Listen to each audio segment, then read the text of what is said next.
हिंदू विशेष रूप से अग्रवाल, माहेश्वरी, मारवाड़ी और जैन समाज बहुत सावधान हो जाए, उनके साथ एक बहुत बड़ी साजिश चल रही है।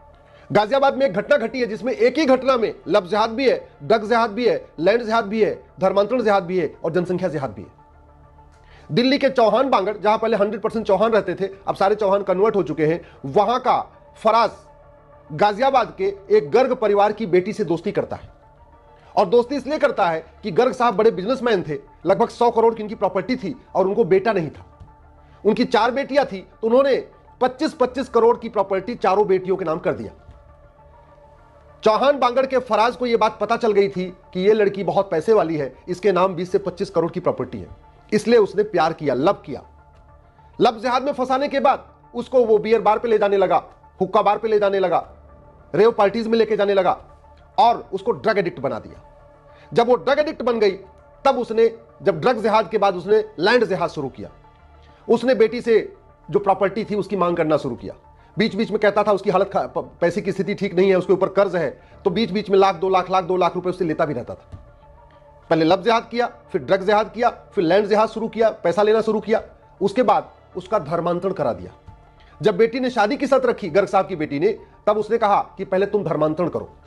उसको धर्मांतरण की ट्रेनिंग दिलाई, कुरान हदीस दिलवाई, नमाज पढ़ना सिखाया और शादी का, चूंकि उसके पास उसके पहले वो संबंध बना चुका था, वीडियो बना चुका था, फिल्में वो शूट कर चुका था, फिर वो ब्लैकमेल करने लगा कि शादी तब करेंगे जब तुम धर्मांतरण कर लोगी।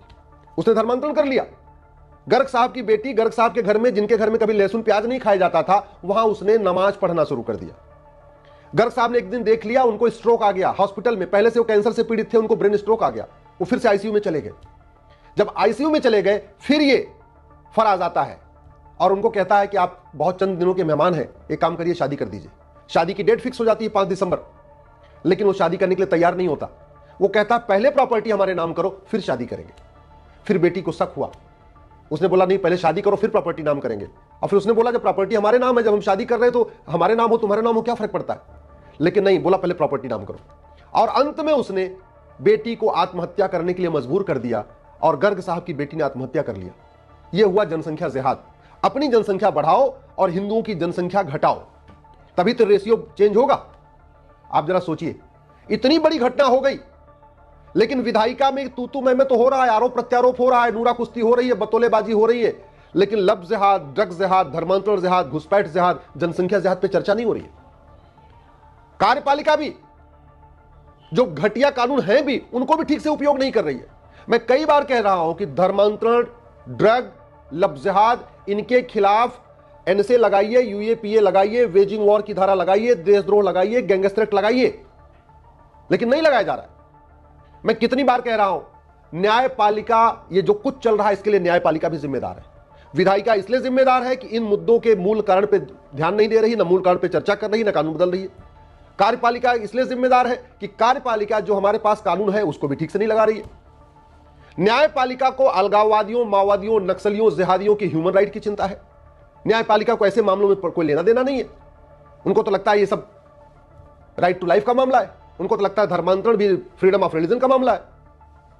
और इसके लिए खबर पालिका भी जिम्मेदार है, जो सुबह से लेकर शाम तक ब्रेकिंग न्यूज तो ढूंढ रही है, सुबह से लेकर शाम तक टीआरपी के लिए लगी हुई है, लेकिन यह नहीं देख रही है कि भारत के 9 राज्यों में हिंदू क्यों खत्म हो गए, भारत के 800 जिलों में से 200 जिलों में हिंदू क्यों खत्म हो गए, भारत के 6000 तहसीलों में से 1500 तहसीलों में हिंदू क्यों खत्म हो गए, भारत के बॉर्डर पे जो 300 तहसीलें हैं वहां की डेमोग्राफी क्यों बदल गई। इसकी चिंता न विधायिका को है, न विधायिका को है, न कार्यपालिका को है, न न्यायपालिका को है, न खबर पालिका को है। भारत की डेमोग्राफी लब जिहाद, लैंड जिहाद, धर्मांतरण जिहाद, घुसपैठ जिहाद, जनसंख्या जिहाद के कारण बदल रही है, लेकिन नेता, अभिनेता, लेखक, बुद्धिजीवी, पत्रकार, कलमकार इस तरीके से दल गुलाम हो चुके हैं कि इस पे खुल के बोल नहीं रहे। यूट्यूबर भी केवल और केवल अपनी आइडियोलॉजी के हिसाब से, अपनी पॉलिटिकल पार्टी की आइडियोलॉजी के हिसाब से चल रहे हैं, लेकिन सच्चाई को नहीं दिखा रहे। जानते हैं, फराज तो एमबीए था, इसका भाई कासिफ वकील है दिल्ली हाईकोर्ट का, उसने भी पूरी मदद किया इस पूरे जिहाद में। उसकी मां ने भी पूरी मदद किया इस पूरे जिहाद में, उसकी बहन ने भी पूरी मदद किया इस पूरे जिहाद में, 2 उसके और दोस्तों ने पूरी मदद किया इस पूरे जिहाद में। कितना बड़ा खतरा है हमारे सामने, अस्तित्व का खतरा है। इसके बावजूद न इसकी मूल कारण पे बात हो रही है, न स्थायी समाधान पे हो रही है। मूल कारण है वो सोच कि हमारी संख्या बढ़नी चाहिए, बाकियों की संख्या घटनी चाहिए, और उस सोच को हम खत्म नहीं कर रहे। वो जो पाक नापाक की सोच है, हराम हलाल की सोच है, उस पर चर्चा ही नहीं हो रही है। ऊपर से ये माइनॉरिटी और बने हैं। जितने लब जिहादी हैं, जितने ड्रग जिहादी हैं, जितने घुसपैठी हैं, जितने धर्मांतरण कराने वाले जिहादी हैं, जितने जनसंख्या जिहाद करने वाले हैं, ये सारे माइनॉरिटी का फायदा और ले रहे हैं। क्यों फायदा ले रहे हैं? हमने माइनॉरिटी को डिफाइन नहीं किया।